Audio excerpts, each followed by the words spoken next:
Hi guys, Mrs. P here and again another product review na naman. So, mahilig kasi yung husband ko na bumili ng mga sulit deals sa Orange app and ito yung tada!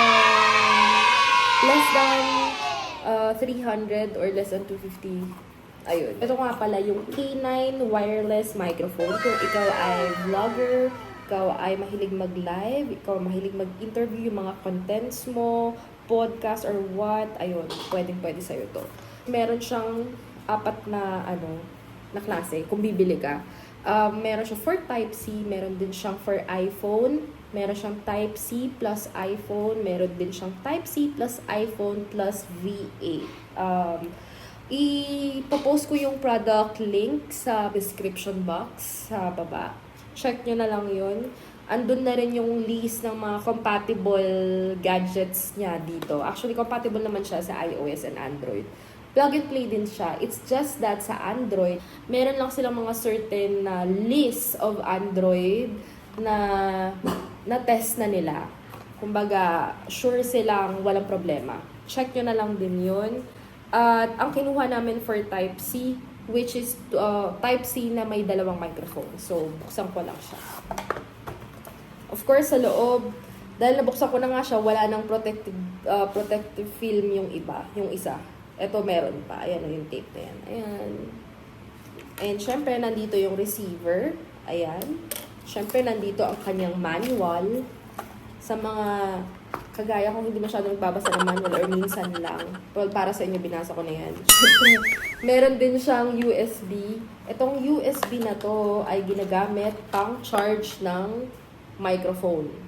Hindi ng receiver. Kasi ito, wala naman itong battery. So, for this microphone lang siya. Itong dalawa. Kuha na lang kayo ng power brick or adapter para i-charge yan.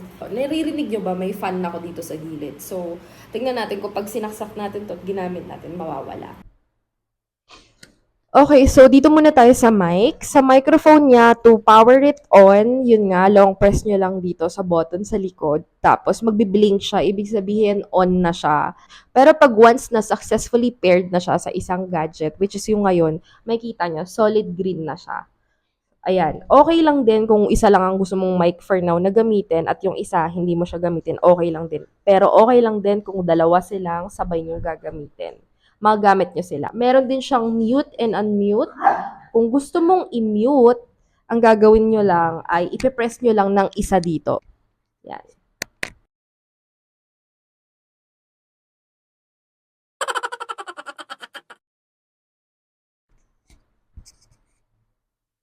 Ayan, so sabi ko kanina, wala kayo naririnig.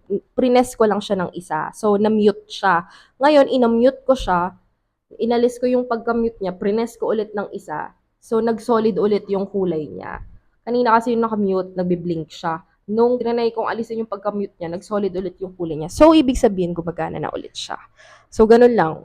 One press lang siya. Hindi siya long press or kung ano man. Then, pag hindi mo siya na-connect or no connection siya for more than 3 minutes, nag-auto shutdown itong mic natin. And kapag low battery na siya, malalaman nyo dahil biblink siya every 10 seconds. Charging niya naman, the usual kahit sa ibang gadget. So, malalaman mo kapag fully charged na siya, kapag nawala na yung red light. So, pag sinaksak mo siya, syempre, charging siya, di ba? Red light yan. So, pag na-full na yung microphone, mawawala na yung red light.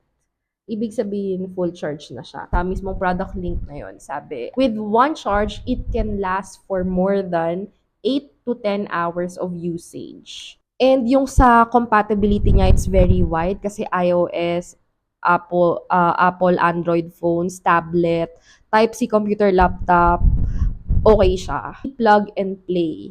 Lightweight din siya. Yes. Ayan o, nakalagay rin naman sa likod niya. K9 wireless microphone. Plug and play, 20 meters of accessible reception. Precise radio, clear, highly sensitive, widely compatible. So, tingnan natin ngayon kapag lalabas tayo kung maririnig nyo pa rin siya. Ang gagamitin ko lang ay isang microphone lang. Ito, iiwan ko to, pero naka-off to. Okay guys, kung mapapansin nyo, nandito kasi tayo sa dining, salad/dining. Ito, kusina na 'to. So, ta-try kong lumabas ng pinto ng unit namin. Tignan natin kung clear pa rin siya. Bella, Rocky, come here. Oops, stop. Sit down. Sit down.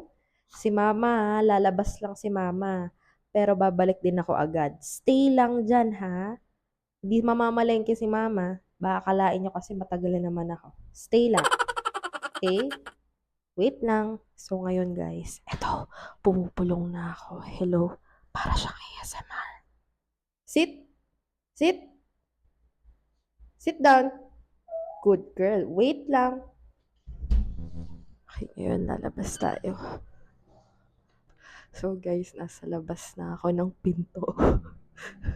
At naglakad lang ako ng ilang mga steps. In 5, 4, 3, 2, 1, babalik din tayo.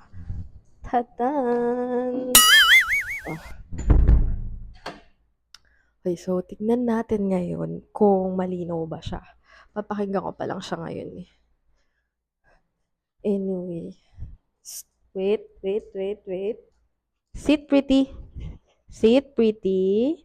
Good girl. Oh! Wait lang. Titignan ko muna kung malinaw. Okay, so guys, pinakinggan ko siya at nakakabilib siya kasi malinaw. Yung tunog ng electric fan kanina nung hindi ko pa sinasaksak yung receiver nito, rinig pa siya. Ngayon, nung sinaksak ko na to at gamit ko na tong mic, wala na. And for me, it's a good buy kasi affordable na siya, tsaka quality rin siya. So, kung ilang oras siyang china-charge naman, hindi ko pa siya masasagot sa ngayon kasi hindi ko pa siya nagagamit ng ganong katagal tapos i-charge. Sa mga meron na nito at sa mga nakagamit na nito ng pangmatagalan, share nyo guys yung insights nyo sa comment section natin para makatulong din sa other viewers ng mga ideas, info, ganun. Kung ilang oras siya china-charge, ilang oras siya tumatagal based on your experience. Syempre, iba-iba naman ang experience natin tsaka preference natin.